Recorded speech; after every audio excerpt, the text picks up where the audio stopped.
અને એક પ્રેમનું ઉત્તમ ઉદાહરણ કહેવાય એવા રાજા ભરતનો તો પરિચય છે. એમાં એવું આવે કે રાણીનું ફળ આપે અને રાણી બીજા પાસે જાય, પણ હકીકતમાં કેવું છે મને પણ આ બીજેથી સાંભળવા વાત મળી. એક દિવસનો એમાં સમય હતો કે રાજા ભરતહરી અને રાણી પિંગળા બંને નગર ચર્ચામાં જાય છે કે આપણી પ્રજા કેવી છે. એટલે વેશ પલટો કરીને જાય, આખી રાત ફરે. સવારના 9 વાગે એટલે એને જનાજો સામો મળે.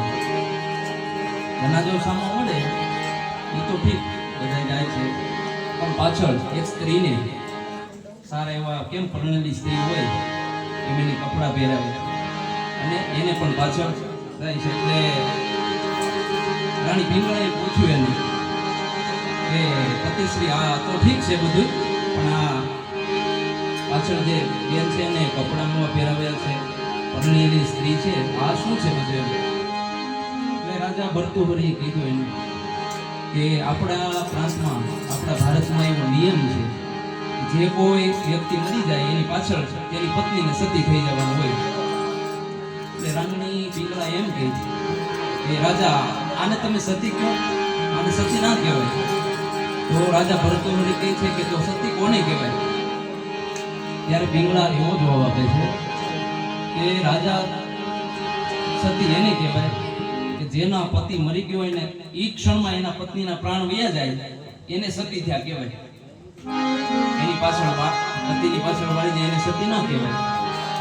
એમ કરીને બંને માણા પાછા મહેલમાં જતા રહ્યા.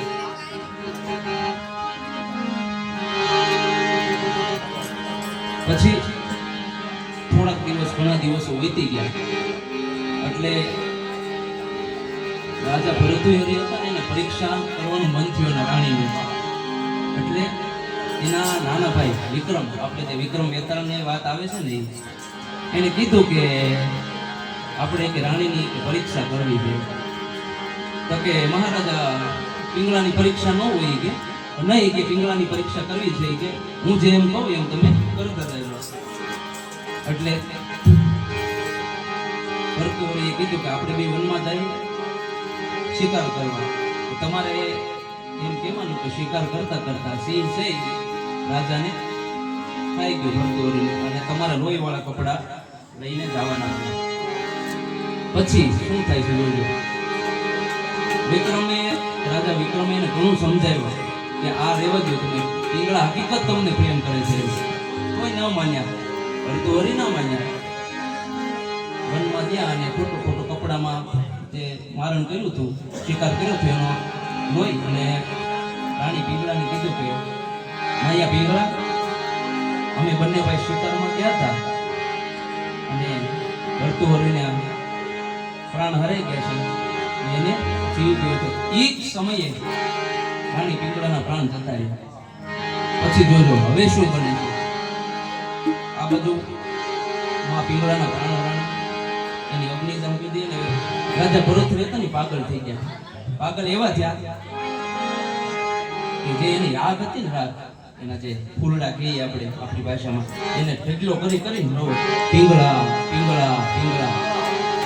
પછી એક નથી સાધુ નીકળે છે. સાધુ અહીંયાથી નીકળ્યા એટલે એના હાથમાં મટકું હતું, સાધુના હાથમાં મટકું હતું. એટલે એ મટકું ન્યા એ સાધુએ એની પરીક્ષા કરવાની મટકું એને ફોડી નાખ્યું.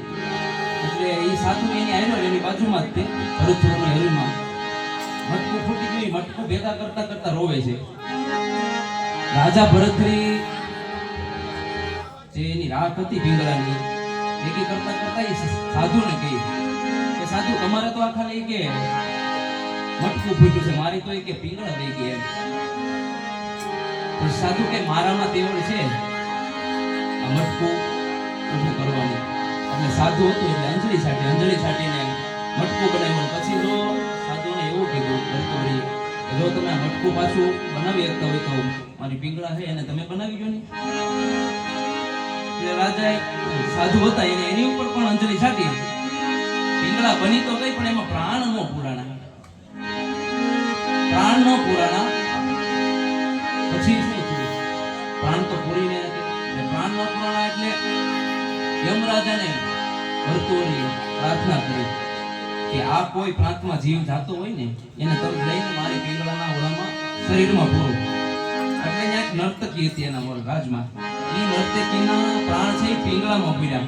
પછી જે આ ફળવાળી વાત થાય છે, હકીકતમાં પિંગળાનું ખાલી શરીર જ હતું, જીવ તો નર્તકીનો હતો. એટલે એ ફરતું ફળ જાય છે. હકીકતની વાત સત્ય આ છે. એટલા માટે